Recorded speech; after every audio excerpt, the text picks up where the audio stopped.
This wicker outdoor sofa is deteriorating. The UV light from the sun has really just disintegrated this wicker, so we're gonna take our shot at repairing this. We'll first pull off all this wicker and replace it with wood. We got our helper here, so let's begin cutting away the old wicker and pulling it out.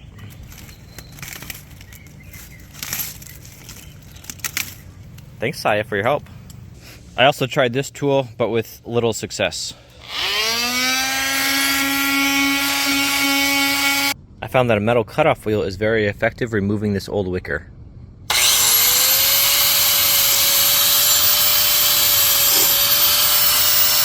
The wicker is stapled to the steel frame, and I'm not going to remove all these little wicker pieces, but I'll remove a lot of them anyway using some pliers. And the staples can also be removed if they're sticking out a bit with these needle nose pliers. I won't remove all the staples either. Instead, I'll later just paint over them. But some of them I might pull out, just like that one. I wish I would have discovered this tool earlier for this project. This tool, a wire brush on an angle grinder, works very well for a number of things. Number one, you can remove the rust from the steel tubing to prepare it for new paint.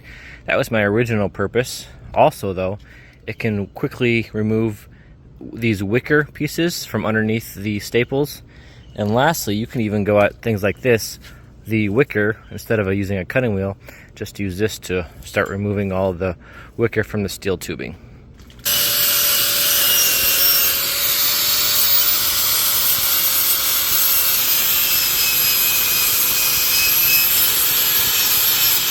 This steel frame is not perfectly prepared. I still have some small spots of rust around here, and I still also have some small pieces of wicker on it, but it's good enough. I don't want to spend all too much time on this. It's just not worth it for me. Now I'm gonna hit this steel with some black sandable primer to prepare it for a later coat of paint. After cleanup, primer, and a new paint job, the sofa is now looking quite good. We're going to replace that old wicker now with some wood. So this wood's cut to size. This piece is already attached. You might ask, how are we going to attach this wood to the steel frame? And we're going to do that with some 3D printed parts. You could also just use steel straps, but I wanted to make use of a 3D printer, and this should work quite well. Look a little bit better than straps. I've already attached this piece of wood. I've got some additional 3D printed parts coming that are gonna attach around these pieces of steel as well as the end pieces. But this should work quite well.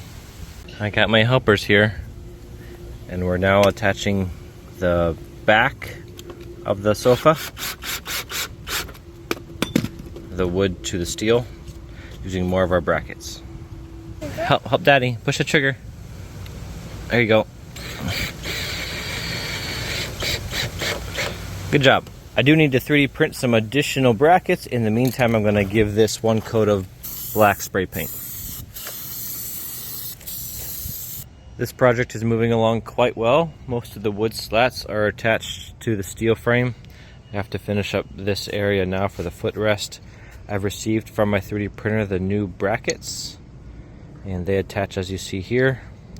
I'll continue to attach a few more for the footrest and then some more down here as well. The outdoor sofa project is pretty much done. After cleaning up these cushions, we will be entirely done. Attaching the wood slats to the steel frame using the 3D printed brackets worked quite well. Like I mentioned earlier, instead of using these 3D printed brackets, you can use some off-the-shelf straps and cut them to length, but these 3D printed brackets do print up quite nicely. I'm happy I saved this sofa from the landfill, and I made it much more durable than even a brand new wicker outdoor sofa set. I think this project's already done, but I may do the same thing here to this wicker table. Well, I hope this helps you with your project.